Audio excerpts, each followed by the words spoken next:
আচ্ছা, আমাদের অনেকের মধ্যে একটা চিন্তা থাকে যে যদি ধাক্কা খেয়ে পড়ে গেলে বা কোনো কিছুতে আঘাতপ্রাপ্ত হয়ে দাঁত ভেঙে যায় তাহলে করণীয় কি আছে। তো এইরকম ভিডিও আমার আগে বেশ কয়েকটা রয়েছে, দু তিনটে রয়েছে। স্পেশালি একজন বাচ্চারও রয়েছিল, সাইকেল থেকে পড়ে গিয়ে সামনের দাঁতটা ভেঙে গেছিল। তো আজও একটি এরকম বাচ্চার কেস দেখাবো, যে ওর সামনের দাঁতটা একটুখানি ভেঙেছে, কিন্তু ভেঙে যাওয়ার ফলে ওর কি সমস্যা হচ্ছে। আগে একটু ওর মুখ থেকে শোনাবো কি করে ভেঙেছে, কেন হয়েছে, কি অসুবিধে হচ্ছে, তারপর আমি ইলাবোরেট করব কি ট্রিটমেন্ট দরকার বা কেন এটা হচ্ছে। আচ্ছা, তোমার নামটা কি বলো তো? ধ্রুব চৌধুরী। ধ্রুব চৌধুরী। তোমার বয়স কত? 8। আচ্ছা, তোমার কি হয়েছিল বলো না, ভয় কিছু নেই। দাঁত ভেঙে গেছিল কি করে গো? ব্যাটে। হ্যাঁ, ব্যাটে। ব্যাটে? তো এরকম ভয় পাচ্ছ কেন? একদম রিল্যাক্স, কিচ্ছু হয়নি, বলো। আচ্ছা, দিয়ে এখন কি হচ্ছে, ব্যথা হচ্ছে? হ্যাঁ। হ্যাঁ। আচ্ছা, কোন দাঁতটা? এই সামনের নিচের দাঁতটা? হ্যাঁ। আচ্ছা, একটু ক্যামেরাটা নিয়ে এসো তো, বড় করে একটু হাঁ করো তো বাবা। এই যে সেন্ট্রাল ইনসাইজার, সেন্ট্রাল ইনসাইজার, এই সেন্ট্রাল ইনসাইজারের এই মাথাটা দেখুন একটুখানি ভেঙে গেছে। ব্যথা হালকা একটু নড়ছে আর ব্যথা।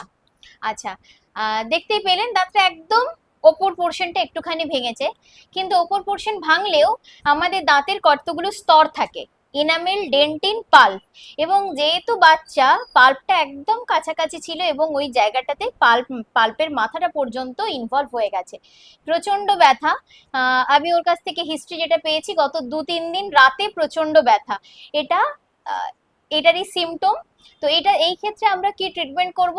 এই বয়স থেকে তো আমরা কোনোভাবেই দাঁত তুলবো না, কারণ এটা সারা জীবনের দাঁত।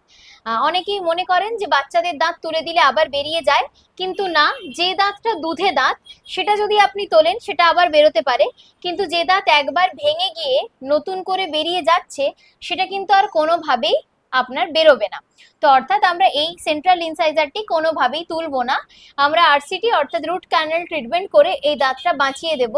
এবং ম্যাজিক অফ ডেন্টিস্ট্রি এটাই যে আজকে ওর যে দাঁতটা ব্যথা করছে, ও যেটা থেকে একদম খেতে পারছে না, আমরা যদি আজকে অ্যাক্সেস ওপেন করে ভেতর থেকে ইনফেক্টেড পাল্পটা ড্রেনেজ করে দিই, কাল থেকে ওর কোনো রকম ব্যথা থাকবে না এবং পেশেন্ট একদম সাবলীল হয়ে যাবে, ও বুঝতেই পারবে না ওর এই দাঁতে কিছু ছিল।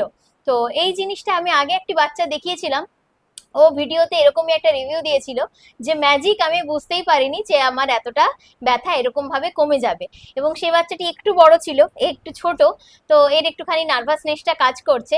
তো এটাই দেখানোর, যদি কোনো রকম ভাবে ভেঙে যায়, যদি নার্ভ ইনভলভ না হয়, ভেতরে পাল্পটা ইনভলভ না হয়, তাহলে নর্মাল রেস্টোরেশন করে সেটাকে আবার বিল্ড আপ করে দেওয়া যায়। কিন্তু যদি কোনোভাবে পাল্প ইনভলভ হয়ে যায়, এরকম পেন আসে, সেক্ষেত্রে কিন্তু আপনাকে আরসিটি বা রুট ক্যানেল ট্রিটমেন্ট করেই দাঁতটিকে বাঁচাতে হবে। এই ধরনের ছোট্ট ছোট্ট ইনফরমেশন পাওয়ার জন্যই আপনাদের এই ভিডিও। সবাই ভালো থাকুন, সুস্থ থাকুন, নমস্কার।